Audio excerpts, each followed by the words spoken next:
Bonjour, rendez-vous pour notre conférence consacrée à Louise Labbé et les poètes lyonnais du XVIe siècle.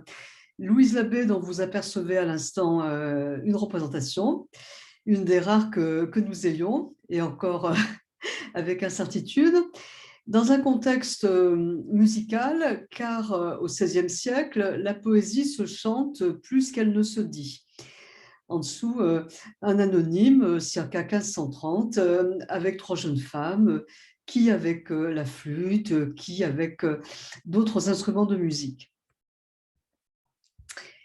Notre conférence sera sous le signe de l'innamoramento, du coup de foudre. Alors pourquoi le prononcer à l'italienne? Parce que le grand modèle, c'est le poète Pétrarque, antérieur au poète de la Renaissance française.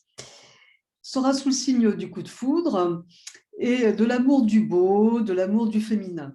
Donc vous avez à gauche une eau forte de François Clouet, représentant une des princesses de France, et puis dans un costume à peu près semblable, avec la fraise autour du cou, Marina Vladi dans le rôle de la princesse de Clèves, film des années 60, qui tombe amoureuse lors d'un bal du duc de Nemours, et qui, dans la vignette ci-dessous, va confier à son propre mari, le prince de Clèves, cet amour, en affirmant qu'elle restera chaste et qu'elle ne cédera pas à la tentation.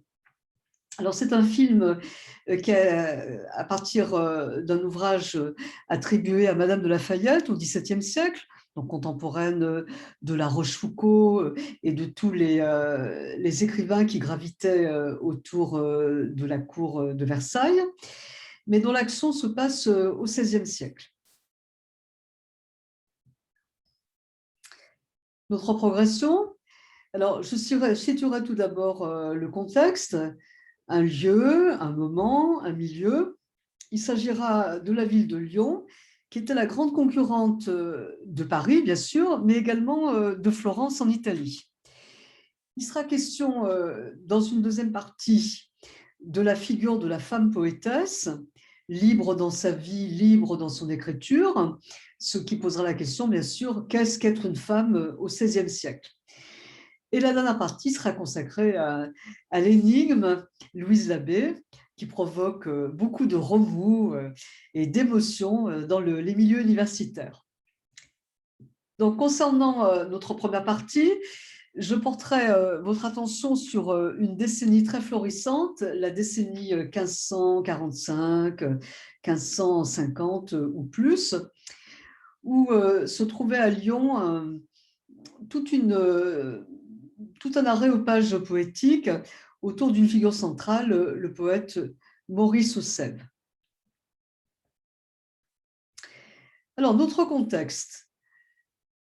Une ville qui s'articule, en tout cas son centre-ville, qui s'articule autour de ce qu'on appelle aujourd'hui deux fleuves, mais qu'on devrait appeler plutôt un fleuve et une rivière, le Rhône et la Saône.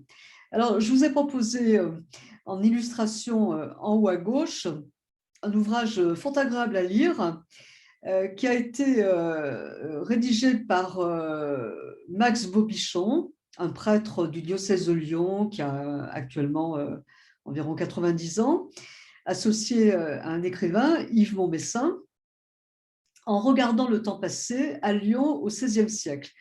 Et Max Bobichon s'est inspiré d'une curiosité, d'un plan scénographique qui date de 1550 et qui est vraiment une rareté. On voit absolument toutes les rues de Lyon, enfin en tout cas la taille du Lyon de l'époque, avec des perspectives cavalières dont vous avez un petit aperçu ici. Vous observez des silhouettes qui se déplacent sur un pont traversant la Saône. Le livre avait été préfacé par Gérard Collomb, maire de Lyon à ce moment-là. Et il était postfacé par Jacques Roussio, l'auteur du livre dont vous avez également un aperçu en haut à droite, Lyon, la rivière et le fleuve.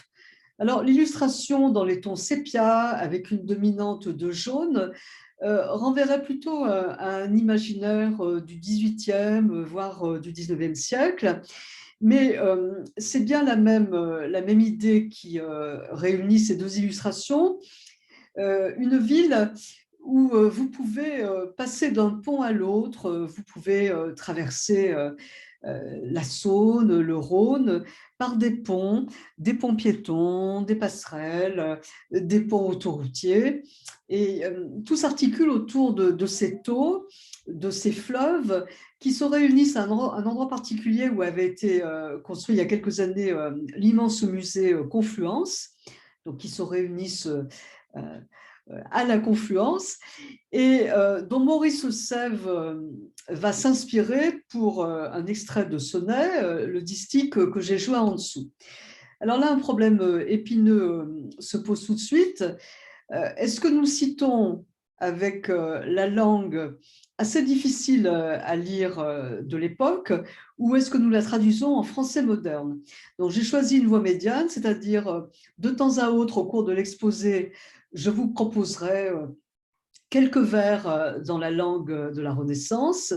Et quand il s'agira de longs sonnets, je vous les proposerai dans une langue plus facile à lire.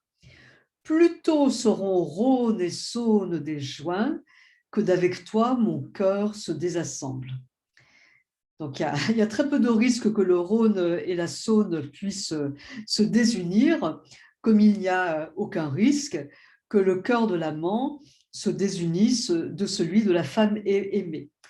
Alors, ce Maurice Sèvres est un personnage important de la vie littéraire lyonnaise, un poète plutôt abscon, qui serait, mutatis mutandis, à toute proportion gardée, le Mallarmé, le poète très, très secret, très, très abscon, qui était Mallarmé au XXe siècle. Maurice Sèvres n'écrit qu'en sonnet, euh, et avec des formes contraintes, des décasyllabes, des vers courts, intenses, très imagés, qui mettent à la manière des poètes latins comme Catulle, Properce, Ovide et autres grands amoureux du 1er siècle avant Jésus-Christ, l'âge d'or sous l'empereur Auguste, qui mettent en scène un amour pour une femme réelle, imaginaire,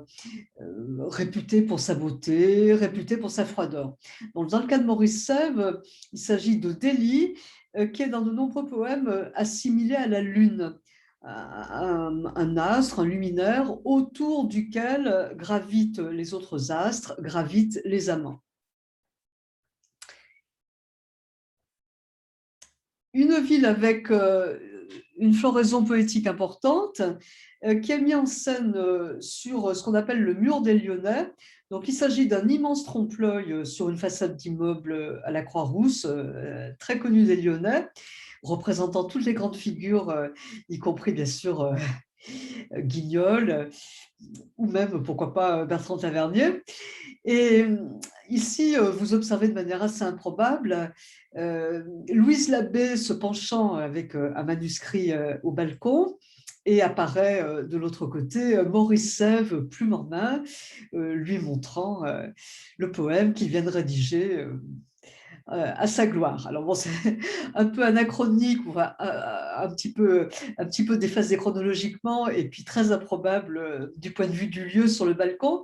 Mais enfin, ça parle de l'importance qu'a Louise Labbé dans l'imaginaire lyonnais en tant que grande poétesse du XVIe siècle, qui, si son œuvre avait été peut-être un peu plus épaisse, pourrait être mise sur le même plan que du Bellay ou Ronsard.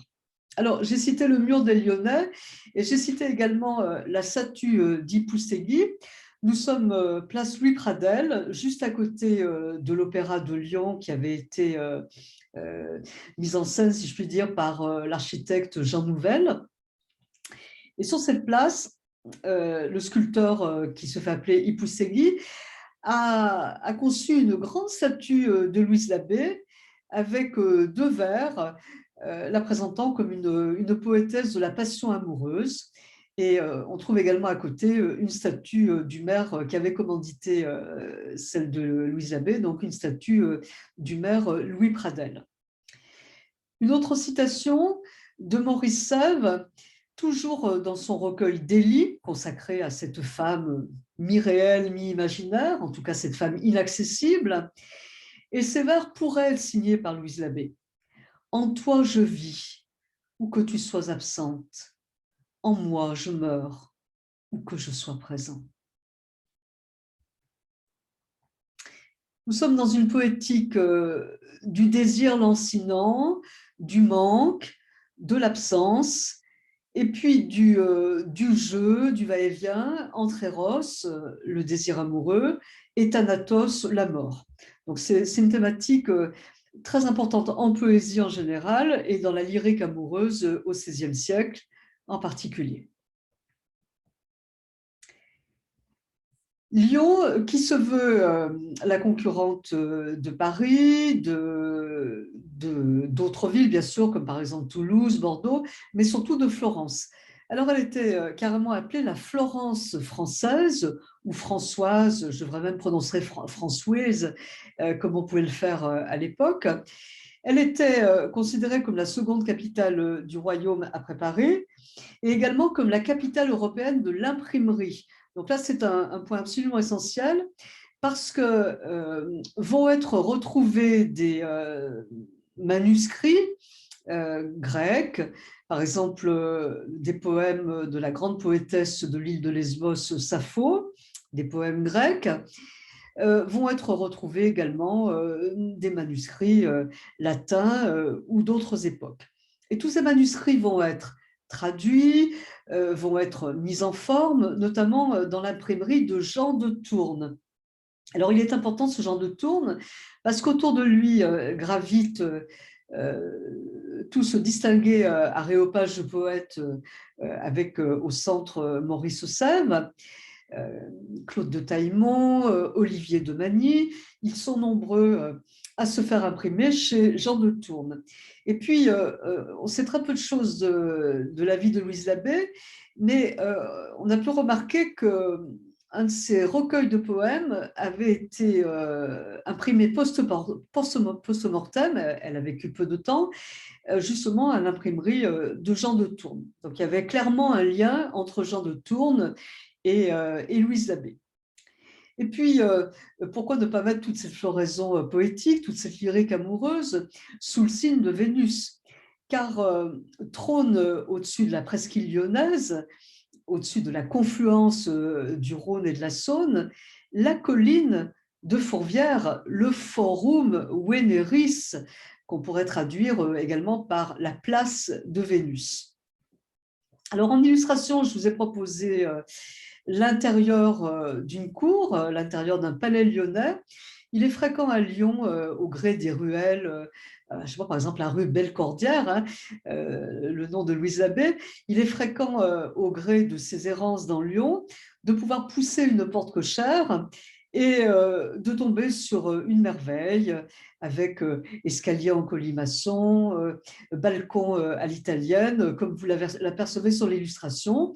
Et on peut imaginer qu'à ce moment-là, s'échapperaient des notes de luth ou de flûte accompagnant le chant poétique. Alors, j'ai évoqué Jean de Tourne qui a eu un destin heureux, ce qui n'a pas été le cas de Étienne Doley. Étienne Doley est un imprimeur qui avait fait ses premières armes à Toulouse, mais qui avait eu le malheur de déplaire à l'Église. Et poursuivi par la vindicte de cette censure, il avait cherché à quitter Toulouse, à aller dans d'autres régions, pour finalement arriver à Lyon, où il publie. Il publie des textes qui aujourd'hui nous paraîtraient peu subversif, mais qu'il était aux yeux de l'Église catholique toute puissante. N'oublions pas qu'il n'y a aucune séparation de l'Église et de l'État et qu'on est incroyablement éloigné de la loi de 1905, séparation de l'Église et de l'État. Donc l'Église est toute puissante, Le pouvoir royal marche main dans la main avec le pouvoir religieux, et le pauvre Étienne de Lay en fera les frais, puisqu'il sera brûlé sur un bûcher en place de Lyon. Nous sommes au XVIe siècle. Puis-je rappeler que le dernier écrivain considéré comme subversif en France fut brûlé au tout début du XVIIIe siècle. 80 ans à peu près, 75 ans, 80 ans avant la Révolution française. Donc, vous voyez qu'il y a loin de la coupe aux lèvres, loin de la liberté d'écrire et de penser même à la censure.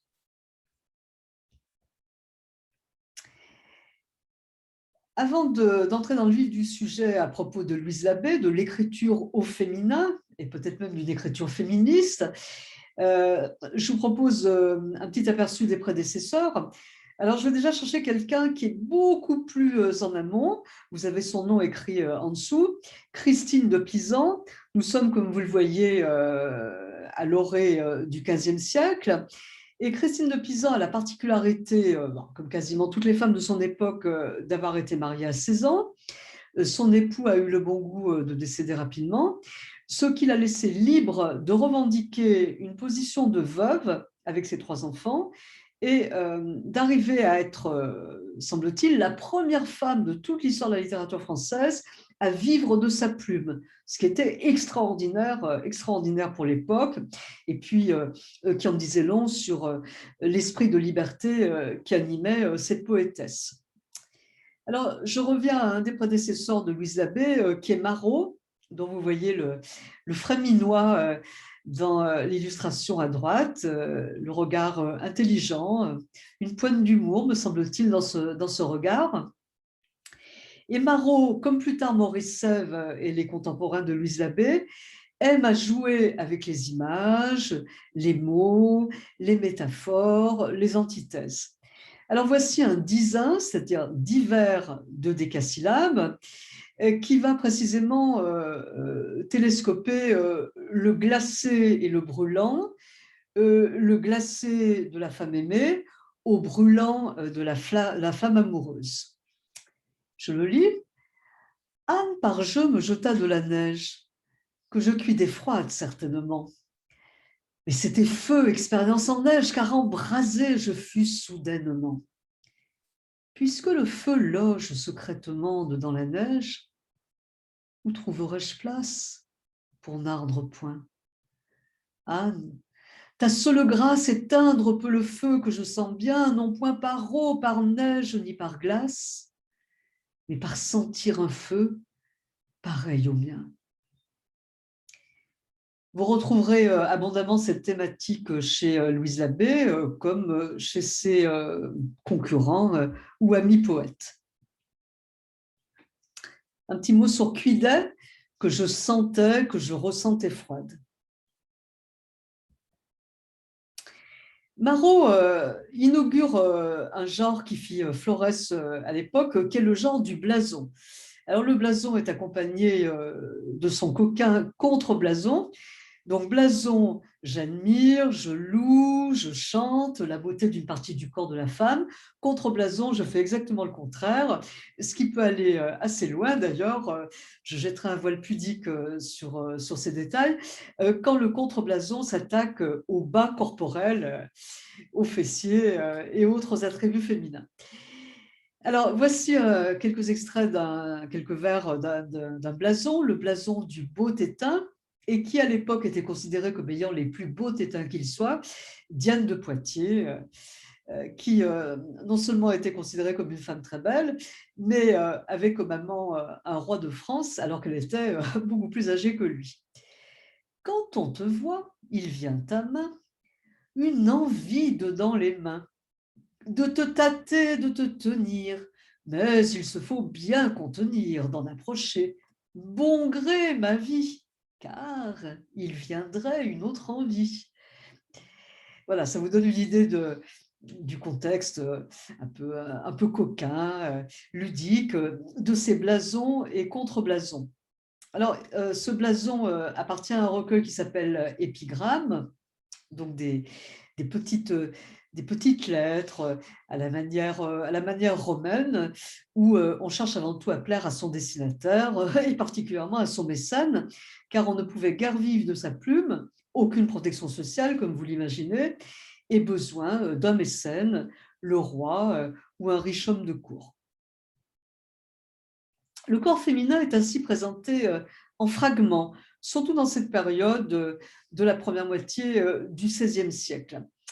Mais ces fragments peuvent être réunis pour arriver à recomposer, je suis au tout dernier tercet de ce sonnet, un beau corps transparent. Prenez quelques secondes, si vous le voulez bien, pour lire ce sonnet de Du Bellay.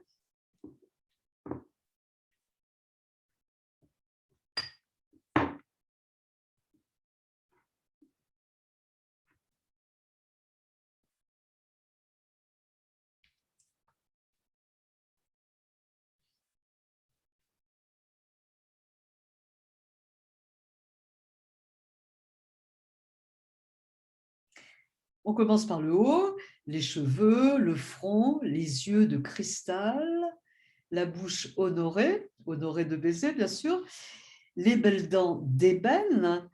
Alors, nous ne sommes pas au Japon où il était du dernier chic de mettre un produit à base de charbon pour noircir les dents, mais l'ébène ferait peut-être plutôt allusion ici à un matériau précieux. La gorge damasquine, recouverte de damas, d'un tissu précieux, plissé, les fameux tétins, beau grand tétin digne d'un si beau corps, et puis après, les ongles des mains, on passe aux jambes, la jambe grossette, et ce que je ne puis honnêtement nommer, mais qui est pour le coup abondamment nommé de manière vulgaire dans les fameux contreblasons. Et puis ce que nous retrouvons comme thématique, c'est la glace, le froid de la femme qui résiste à l'amour ou à tout le moins au désir de l'amant, aux beaux membres de glace. Et cette femme est déifiée, ce qui fait que le poète n'ose l'aimer. Alors, le recueil, l'unique recueil de Louise Labbé paraît en 1555. Là, vous voyez, on est en 1556, mais c'est vraiment tout à fait la même époque. Donc, je suis passée des contreblasons et blasons, du corps fragmenté à un corps unifié, ou en tout cas dans la progression de ce sonnet, deux quatrains, deux tercets, unifié tout à fait à la fin dans le dernier tercet. Un sonnet, que ce soit chez Du Bellay ou plus tard chez Baudelaire, se termine toujours par ce qu'on appelait en italien un concetto et en français une pointe. Donc, se termine toujours par une image paradoxale. Par exemple, ici, je ne vous ose aimer, alors qu'on pourrait imaginer que le poète dira son amour pour la femme aimée. Alors, je me suis permise un petit excursus loin du XVIe siècle, très loin, avec un poème de forme libre, qui plus est traduit de l'espagnol du Chili, Pablo Neruda, qui aurait été sans doute assassiné par la junte militaire en 1973. Neruda, toute sa vie, a chanté le désir et l'amour. J'ai faim de tes cheveux, de ta voix, de ta bouche. Sans manger, je vais par les rues et je me tais. Sans le soutien du pain et des lots au bord de moi, je cherche dans le jour le bruit d'eau de tes pas. Je suis affamée de ton rire de cascade et de tes mains couleur de grenier furieux. Oui, j'ai faim de la pâle pierre de tes ongles. Je veux manger ta peau comme une amande intacte et le rayon détruit au feu de ta beauté. Je veux manger le nez, maître du fier visage. Je veux manger l'ombre fugace de tes cils. J'ai faim. Je viens, flairant le crépuscule. Et je te cherche, et je cherche ton cœur brûlant comme un puma dans le désert de Quitratue. Un petit extrait en espagnol qui correspond à « J'ai faim de la pâle pierre de tes ongles, je veux manger ta peau comme une amande intacte ». a pálida piedra de tus uñas, como una intacta almendra. Donc, vous voyez qu'au XXe siècle, des poètes maintiennent cette tradition de la lyrique amoureuse, du désir forcené, du désir de toute partie du corps de la femme, à partir du modèle des blasons inauguré par Clément Marot. Et les voici, ces femmes, après cette introduction où il avait certes été question de Christine de Pisan, mais beaucoup des hommes. Tout d'abord, les poétesses italiennes, particulièrement un des modèles de Louisa B, Tullia Dragona, des vies courtes. Vous voyez, elle aura vécu 46 ans. C'était un exploit d'arriver à vivre jusqu'à 60, 70 ans ou plus. Montaigne, par exemple, hein, qui n'atteint pas 60 ans. Donc, Tullia est représentée ici richement parée et avec l'épitaphe qui laisse suggérer qu'elle a obtenu la gloire par son écriture. Elle porte des perles dans les cheveux, une fourrure, bien sûr, signant son appartenance à la noblesse, aux classes aisées, pouvant se permettre le loisir de l'écriture et de la poésie. En France, Marguerite de Navarre sort de François Ier, poétesse elle-même, femme libre de pensée et de mœurs, et qui, à sa manière, inaugure la lyrique en disant « je », en revendiquant le désir féminin. Mais toutes et tous se réfèrent au grand modèle Pétrarque. Alors, la citation que j'ai choisie de Pétrarque dans le Canzone 73, le chant 73, m'a intéressée parce qu'il s'agit d'écrire à l'aune du désir. Puisque c'est mon destin, qu'à dire, me contraigne cette brûlante envie qui m'a contraint à soupirer toujours, qu'amour qui m'y engage soit mon guide, et le chemin me montre qu'il module mes vers à l'aune du désir. Et c'est exactement le choix, le cheminement de ces poétesses italiennes, Sophonisme, Tullia d'Aragona et les autres, qui parfois avaient comme protecteur leur propre mari, parfois un père, et qui ont eu souvent des destinées douloureuses ou tragiques. J'ai bien envie de faire le rapprochement avec la peintre Artemisia Gentileschi, son père Orazio Gentileschi, qu'on considère comme le Caravage féminin au tout début du XVIIe siècle et qui a cherché à peindre à l'aune du désir.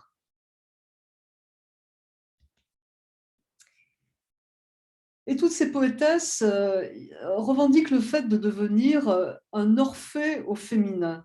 Parce que Orphée, ou comme vous le voyez à droite, un de ses émules, Amphion, fils de Zeus, par sa lyre, par sa musique, par la musicalité des vers, dompte les tigres, charme les pierres, fascine les dauphins. C'est ce que François Boucher a cherché à représenter de manière un tantinet farfelue, une ménagerie improbable. Nous sommes au XVIIIe siècle, sous la Régence, puis sous Louis XV, et François Boucher aime à peindre Orphée, cherchant l'inspiration dans les cieux avec sa lyre, entouré d'un mélange d'animaux domestiques comme la vache et sauvages, comme vous le voyez à gauche, avec le tigre. Un petit rappel des dates, Pétrarque bien en amont, à peu près contemporain de Christine de Pisan, du Bellay, Ronsard, et puis ces femmes lyonnaises. Donc Élisane de Crène, c'est un nom d'emprunt. Pernette Duguillet, son vrai nom. Notez à quel point leurs existences ont été courtes. Et puis arrive Louise Labbé lyonnaise. Alors, si vous regardez l'illustration à droite, vous remarquez encore une autre graphie, Loïse Labbé avec 2 B, lyonnoise sans le Z. Ce qui vous prouve bien à quel point l'orthographe était fluctuante avant que des grammairiens y mettent à bon escient, parfois à mauvais escient, en partant des radicaux grecs et latins, y mettent au bon ordre à la fin du XVIe siècle et au début du XVIIe siècle. Donc cette Louise Labbé revendique son appartenance lyonnaise, comme Maurice Ève que vous voyez au centre. Elle se revendique comme femme, comme lyonnaise, apprécier la magnifique allitération en L, Louise Labbé lyonnaise. Allitération dont j'aurai à reparler. Son œuvre est mince, elle paraît en 1555, 24 sonnets, 3 élégies à partir d'un mot grec qui évoque la plainte amoureuse et un débat assez étrange, ambigu, qu'on peut lire de toutes les manières, entre folie et amour. La première idée qu'on pourrait avoir, c'est que l'amour est folie, mais ce débat dit tout à fait autre chose et parle surtout de liberté, la liberté d'être, la liberté d'aimer. Épître à une femme lyonnaise, Clémence de Bourges, de la bonne noblesse lyonnaise, sans doute un mentor ou un mécène de Louise Labbé. Et puis, une supplique pour les femmes, dans la préface que Louise Labbé écrit, la supplique d'élever les esprits par-dessus les quenouilles et fuseaux. Je vous laisse lire la citation et regarder l'illustration.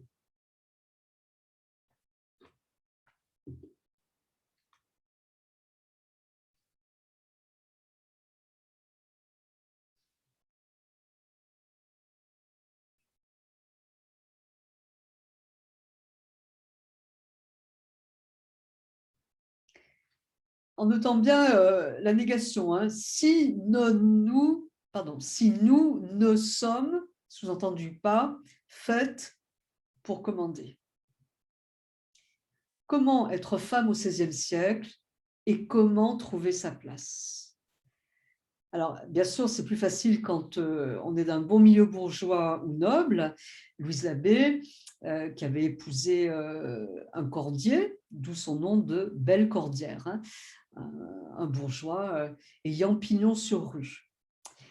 Et toujours garder à l'esprit qu'à l'instar de certains pays actuels, comme par exemple l'Arabie saoudite, les femmes sont à l'époque sans capacité juridique. Imaginez à quel point il a fallu attendre longtemps, après la Deuxième Guerre mondiale, pour que les femmes en France aient le droit de vote. Pas de capacité juridique. Donc, comment trouver un espace de liberté? Eh bien, Louise Labbé répond par l'écriture. Elle va chercher à innover et à sortir du schéma de Pétrarque. Hein. Pétrarque se trouve en Avignon. Il tombe en sidération devant une très jeune femme qui s'appelle Laure, et toute son œuvre a consisté à chanter sa soumission à la belle cruelle. C'est également écrire sans pseudonyme, donc pas comme Élisène de Crène, et dire le désir au féminin. Alors, un extrait d'un poème fameux de Louise Labbé. Baise mon corps, rebaise-moi et baise, donne-m'en un de tes plus savoureux. Donne-m'en un de tes plus amoureux. Je t'en rendrai 4, plus chaud que braise. Et puis vous retrouvez la thématique du feu et de la glace, du feu furieux de l'amour. Et là, je suis revenue à l'écriture de l'époque de Louise Labbé. Depuis qu'Amour cruel empoisonna premier roman de son feu ma poitrine, toujours brûlée de sa fureur divine, qui en ce jour mon cœur m'abandonna.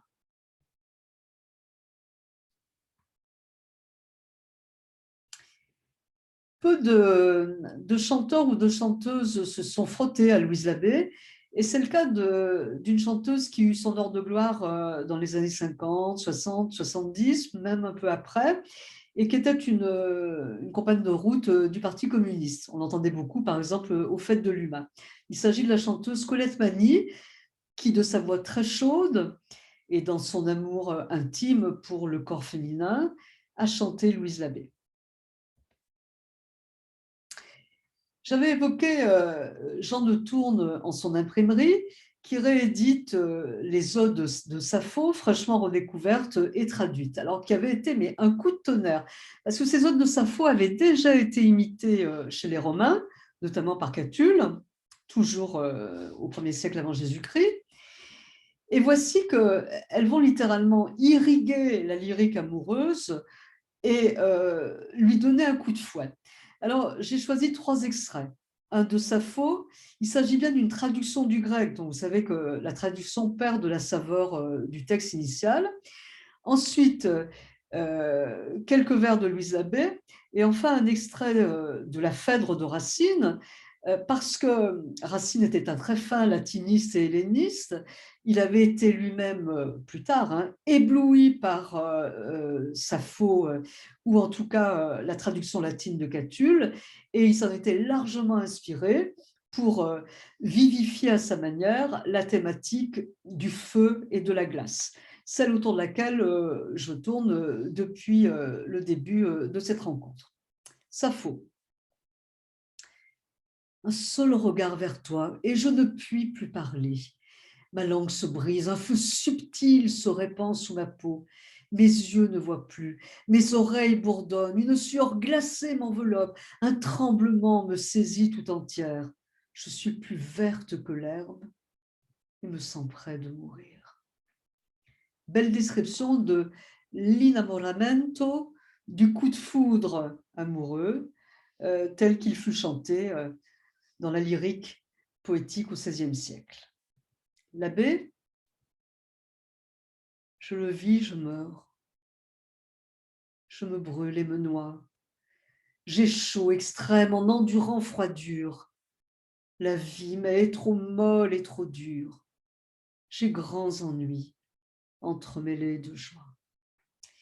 Alors, vous n'ignorez pas que beaucoup de mots se sont affadis au cours des siècles. Par exemple, quand à l'époque de Louise Labbé, on disait magnifique, stupéfiant, le sens était beaucoup plus fort qu'actuellement. Et c'est le cas pour le mot ennui, qui s'apparente littéralement à de la torture. Je subis de la torture entremêlée de joie. Et enfin, à tout seigneur, tout honneur, Racine, plus tard,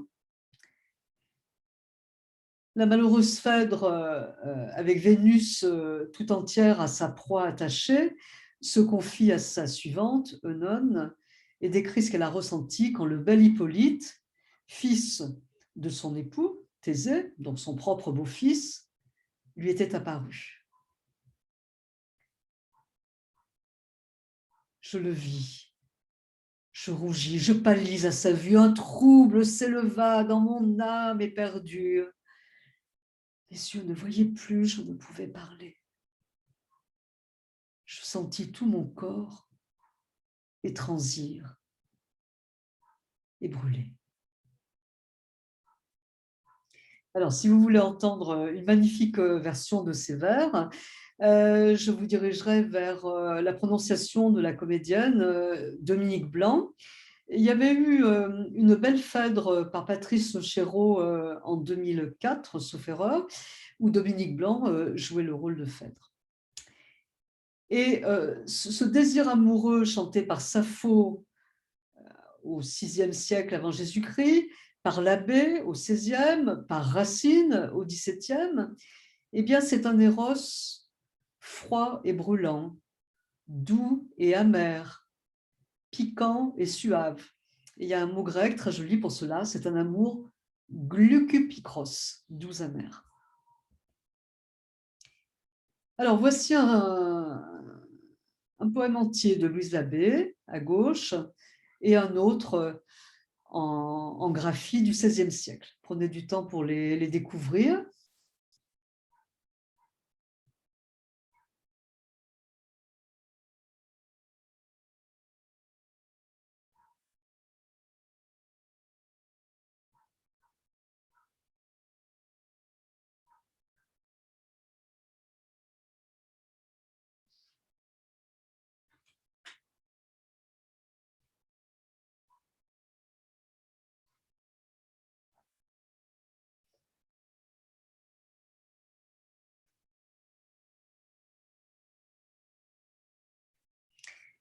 Sans doute pouvez-vous repérer à gauche les rimes, par exemple veine, fontaine, coutumière, rivière. La forme doit vous paraître inhabituelle si vous comparez par exemple à un sonnet du 19e siècle, mais c'est parce que l'organisation n'était pas aussi stricte qu'elle pouvait l'être par la suite. Alors, à propos de celui de droite, il y aurait eu une joute poétique, une joute d'écriture entre Louise et celui qui est parfois considéré comme son amant, le poète Olivier de Magny, et toujours sous forme de blason ou d'assemblage de pièces du corps, les yeux, le rire, le front, les cheveux, les bras. Eh bien, il y aurait eu une joute où chacun renchérissait sur le désir provoqué par les différentes parties du corps de l'amante ou de l'amant. Et vous retrouvez cette thématique de Eros et Thanastos. Je prends un vers à peu près au centre du poème de droite. Ô mille morts en mille raies tendues. Donc, l'amant lance ses filets, ou du moins Eros lance ses filets, qui représenteront autant de dangers de mort pour l'amoureux en attente, l'amoureux transi. Et je vous avais dit que la musique est présente, qu'il s'agit plus de chant que de poésie. Ô lutte plaintif, viol, archer et voix. Tant de flambeaux pour brûler une femme, pour mettre une femme en feu. Un film était sorti il y a quelques temps qui s'appelait La jeune fille en feu, donc brûlant du désir amoureux. Lors des rétrospectives Bertrand Tavernier, peut-être avez-vous visionné La princesse de Montpensier avec Mélanie Thierry dans le rôle de cette princesse et différents acteurs connus comme Lambert Wilson. Nous sommes au XVIe siècle. La princesse est amoureuse de celui auquel son père refuse de la destinée et il va la jeter brutalement, avec violence, dans les bras d'un autre. Elle est vraiment livrée en pâture à l'autre. Et tout le film, et en tout cas toute la nouvelle de Madame de Lafayette dont Tavernier s'est inspiré, disent le désir déçu, disent l'empêchement et disent la condition d'esclave, ou en tout cas de servante de la femme, celle à laquelle Louise Abbé a cherché à toute force à échapper. Alors, c'est ici que les ennuis commencent.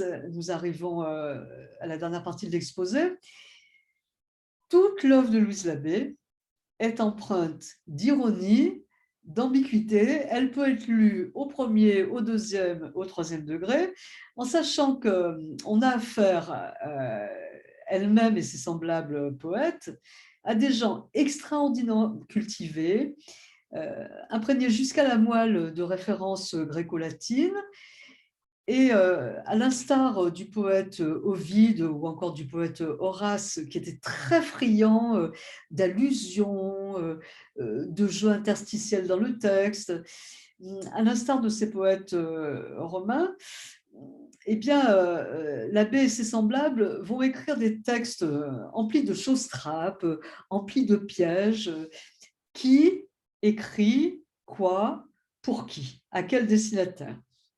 Alors, juste avant que je vous laisse lire une petite préface de Marguerite de Navarre, je vous rappelle que l'orthographe ayant évolué, le mot rythme s'écrivait comme dans un premier état du grec ancien, R-H-Y-T-H.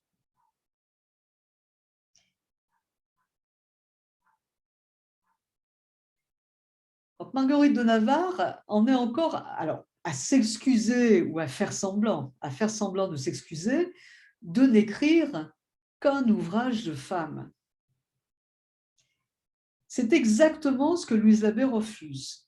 Et je le répète, après certaines poétesses italiennes ou après quelques lyonnaises comme Pernette du Guillet, mais dont la vie fut terriblement courte. Et c'est là que l'ambiguïté se fait jour. C'est une œuvre qui chante le désir, qui chante le corps, et qui va s'inspirer de modèles féminins. Alors clairement, Sappho, ou pourquoi pas Pénélope attendant Ulysse, ou encore d'autres, mais qui va également assimiler le je, la première personne du singulier, qui va assimiler le je à un locuteur masculin. Donc à longueur de temps, quand on lit l'abbé, on a des glissements de figures féminines à des figures masculines.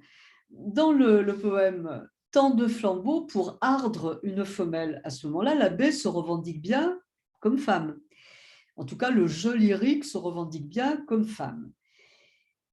Et quand on lit son œuvre, on s'aperçoit qu'on a constamment des glissements assez subtils, qu'on découvre parfois en deuxième intention, où on se demande qui parle, si c'est un homme ou une femme.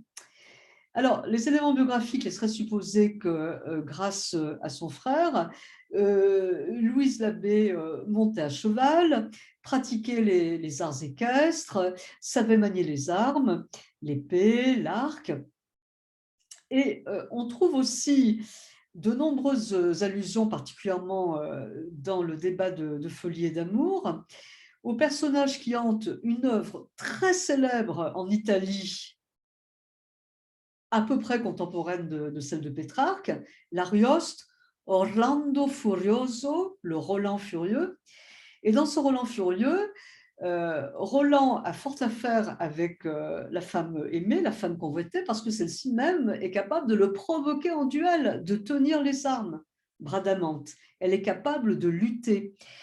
Et chez Louise Abbé se fait jour l'image d'une femme courageuse, voire belliqueuse, l'égale d'un homme à cheval ou dans le maniement des armes. On le devine également dans l'assimilation qui peut être faite avec d'autres personnages masculins, donc pas uniquement Ulysse ou le Roland de l'Arioste dans son œuvre. Donc ce que je tente de montrer, c'est qu'on a un glissement. Si vous rajoutez à cela que les amours de Sappho, à quelques poèmes près, où apparaîtrait plutôt un désir pour l'homme, un amour masculin. Donc les poèmes de Sappho écrits à Lesbos sont des poèmes lesbiens, des poèmes saphiques. Donc on peut également discerner encore une ambiguïté dans l'assimilation que Louise Abbé s'amuse à créer entre elle-même et Sappho.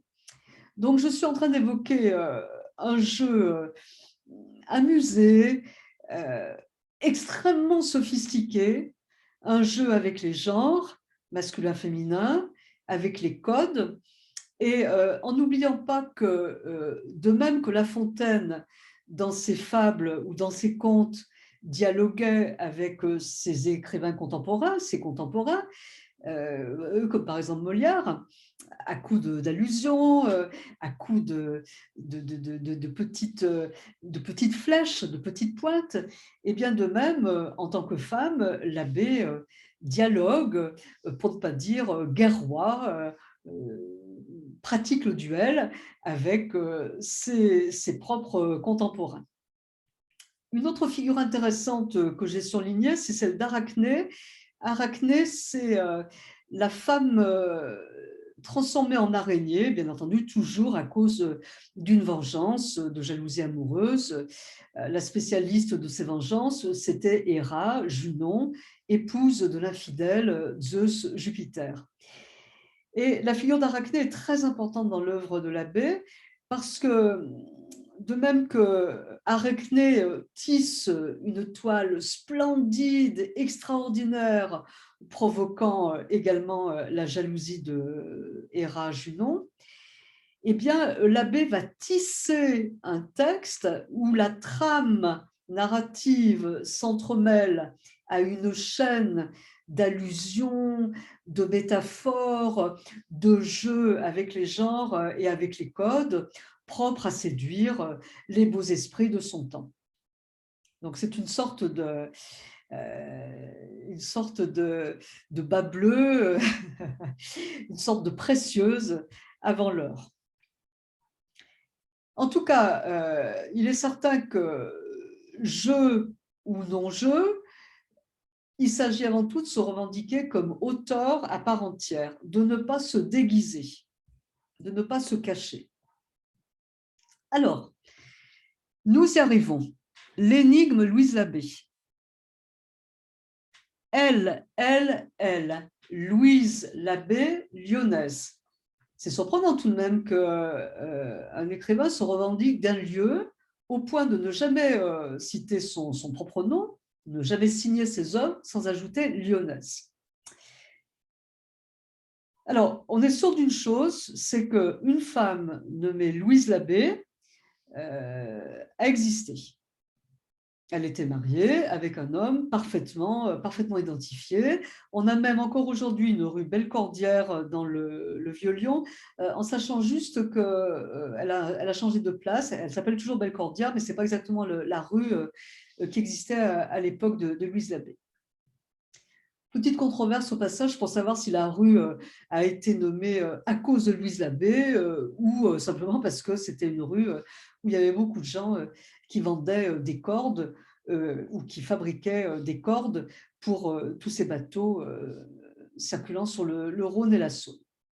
Alors, en 2008, une universitaire, Mireille Huchon, jette un pavé retentissant dans la mare et ses recherches la poussent à considérer que Louise Labbé est une création. Donc elle a bien existé en tant que femme, bourgeoise, ou pendant qu'on y est prostituée que fréquentaient ces différents beaux esprits. Et Mireille Huchon considère que ce n'est qu'une créature de papier et qu'il y aurait eu un groupe de poètes humanistes, c'est-à-dire ceux qui mettent l'humain au centre de tout et non plus Dieu au centre de tout, ou si vous préférez, qui mettent le désir au centre de tout et non pas un amour spirituel en direction du divin, poètes gravitant, peut-être ben que oui, peut-être ben que non, autour de Maurice Sèvres. Et alors, je vous épargne la liste longue et un tantinet pesante des arguments de cet universitaire, mais un de ces arguments peut être retenu, c'est qu'il s'agissait pour Pétrarque de laudare l'or, louer l'or, et que ces inventeurs de la poésie de Louise Labbé, ceux qui se seraient répartis le débat de Folie et d'amour, les sonnets, les élégies, eh bien tous ces distingués potaches auraient voulu créer un nouveau pétrarchisme, et en tout cas bien s'amuser en pondant une magnifique supercherie qu'on appelait à l'époque une forgerie. Alors, un autre argument de Mireille Huchon qui est vraiment à retenir, c'est que Clément Marot, alors, le propre père de Clément Marot, Jean Marot, était poète, donc Jean Marot, Clément Marot et les autres adoraient les plaisanteries entre beaux esprits. Et c'était bien dans l'esprit, alors on aurait presque envie de dire l'esprit rabelaisien, hein, l'esprit du XVIe siècle, que de s'amuser. Est-ce qu'on s'amusait parce qu'on savait que la mort rôdait et qu'elle pouvait emporter très jeune? Je pense bien sûr aux jeunes compagnons de route de Montaigne, hein, la Boétie, qui mourut avant 30 ans. Est-ce que c'était cette proximité de la mort, ces pandémies bien plus terribles que la pandémie actuelle, à commencer par la peste, qui pouvait ravager des provinces entières? Est-ce que c'était tout bonnement le goût du jeu, le goût de l'amusement? Mais l'argument peut se tenir. Alors, écoutez, si ça vous intéresse, il y a eu des kilomètres de textes qui ont été écrits à ce sujet. Et le pavé dans la mare a été redoublé d'un autre pavé, à savoir que l'académicien Marc Fumaroli, qui n'est pas rien, décédé il y a peu de temps, Marc Fumaroli a soutenu Mireille Huchon. Alors, dans un article un peu désinvolte, se terminant par Exit Louise Labbé. Alors, ça n'a pas plu du tout à d'autres universitaires, notamment lyonnais, que j'ai pu connaître moi-même, qui avaient pondu, je pense à quelqu'un qui s'appelle Roger Vasselin, qui avait pondu de magnifiques articles splendides sur Louise Labbé, une vraie poétesse ayant vécu à l'époque, à peu près à l'époque de Du Bellay.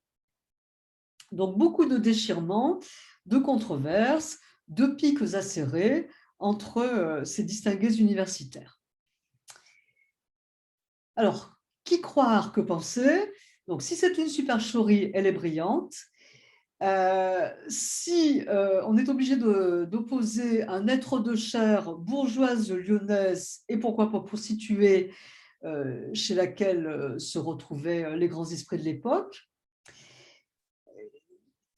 pourquoi pas, mais il reste le texte et il reste tout ce que notre imaginaire peut créer, peut inventer autour du texte.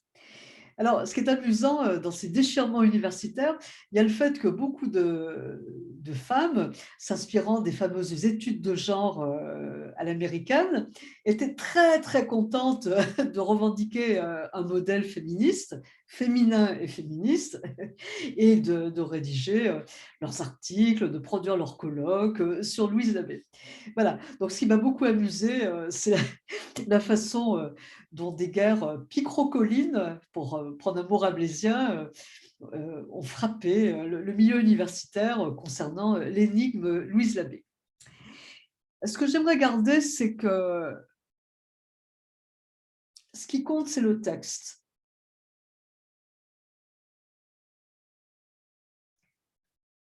Proust a tellement de chagrin à la mort de sa propre mère qu'il ne peut même pas l'écrire et qu'il dédouble le personnage de sa mère entre sa grand-mère et sa mère. Ou bien il va se cacher derrière un personnage féminin comme Albertine. Très bien. Donc on a connu ça à toutes les époques. On a toujours eu un problème de distance entre la vie et l'œuvre. Alors, je crois que ce que vous devez garder pour clore cet exposé, eh bien, c'est que ce qui compte, c'est, je l'espère, vous avoir donné l'envie de lire, commencer peut-être simplement par les sonnets, de ressentir l'œuvre de Labbé comme un champ de liberté.